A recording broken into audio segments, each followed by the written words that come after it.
झारखंड विधानसभा में शुक्रवार को वित्तीय वर्ष 2023-2024 का बजट पेश हुआ।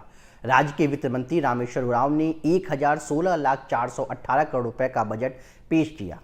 अपने बजट भाषण के दौरान वित्त मंत्री ने कहा कि यह झारखंड का हमीन कर बजट है, अर्थात हमारा बजट है। इसमें सभी वर्गों का ध्यान दिया गया है। उन्होंने कहा कि पिछले 3 वर्षों में झारखंड विकास की ओर बढ़ा है और राज्य की अर्थव्यवस्था मजबूत हुई है। आइए आपको बताते हैं बजट कैसा है। बजट को झारखंड के मुख्यमंत्री हेमंत सोरेन ने समावेशी एवं ऐतिहासिक बताया है। सरकार ने बजट में ग्रामीण क्षेत्रों पर फोकस किया है और कई बड़े ऐलान किए हैं। इसमें सड़क निर्माण, बिजली, पानी आदि शामिल है। सड़क निर्माण के लिए बजट में 60% की राशि बढ़ाई गई है। वित्त मंत्री ने अपने भाषण में कहा कि जल जीवन मिशन के तहत 61 लाख ग्रामीण परिवारों को शुद्ध पानी उपलब्ध कराने की योजना पर काम हो रहा है। साथ ही 2,60,00,000 लाभार्थियों को मुफ्त राशन दिया जा रहा है।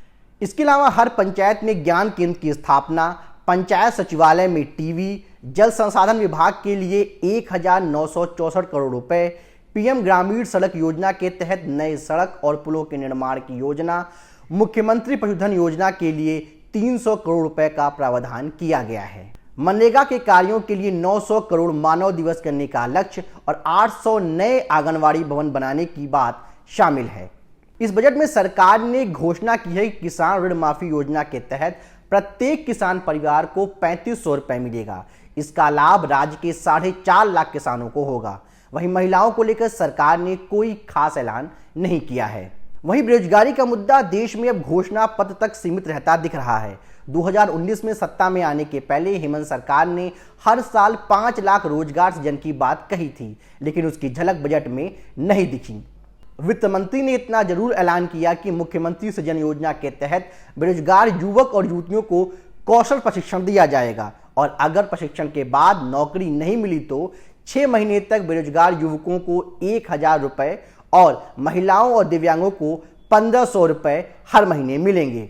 इसके अलावा शिक्षा और स्वास्थ्य को लेकर भी सरकार ने कुछ ऐलान किए हैं। मसलन सरकार ने बजट में स्कूली शिक्षा और साक्षरता विभाग के लिए 12,446 करोड़ रुपए का प्रावधान किया है। वित्त मंत्री ने ऐलान किया है कि प्रदेश के विद्यालय में बालिकाओं के लिए अलग से शौचालय का निर्माण होगा। प्रदेश के चयनित स्कूलों में बांग्ला और उड़ीसा भाषा की शिक्षा मिलेगी। आवासीय स्कूलों का विकास होगा और कई जिलों में नए पॉलिटेक्निक कॉलेज खोलने की बात भी बजट में कही गई है। वहीं मरीजों को सस्ते दाम पर एयर एम्बुलेंस की सुविधा भी सरकार देगी। झारखंड के बजट पर बीजेपी प्रदेश अध्यक्ष दीपक प्रकाश ने क्विंट हिंदी से बात की। उन्होंने कहा कि बजट में सफेद झूठ दिखाने का काम किया गया है।